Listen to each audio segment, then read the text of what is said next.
కాకినాడ జిల్లా పిఠాపురం నియోజకవర్గంలో పవన్ కళ్యాణ్ ఉండేందుకు సిద్ధమవుతున్న ఇల్లు.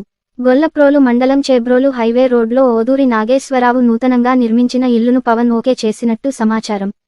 ఉగాది వేడుకలను ఈ ఇంట్లోనే జనసేన అధినేత చేయబోతున్నట్లు పార్టీ వర్గాల్లో ప్రచారం. 50 సెంట్లు స్థలంలో 4 అంతస్తుల భవనంలో అన్ని హంగుల ఉండేలా నిర్మాణం. జనసేన పార్టీకి సంబంధించిన నా సేన కోసం నా వంతు ఆంధ్రప్రదేశ్ కమిటీ మెంబర్ ఓదూరి కిషోర్ తండ్రి నిర్మాణం చేయించిన ఈ ప్రత్యేక భవనం. ఇప్పటికే పవన్ కళ్యాణ్ పిఠాపురం మండలం కుమారపురంలో గోకులం గ్రాండ్ హోటల్ ఉంటూ పార్టీ కార్యకలాపాలను నిర్వహిస్తున్నారు. కార్యకర్తలతో సమావేశాలు ఏర్పాటు చేసేందుకు మొదటి అంతస్తులు ప్రత్యేక మీటింగ్ హాల్, 3-4 అంతస్తులో డూప్లెక్స్ భవనం, ప్రతి అంతస్తుకు ఓ ప్రత్యేక వంటగది నిర్మాణం.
दिव्य चूड़ा निष्पाद चंद्र सूर्य का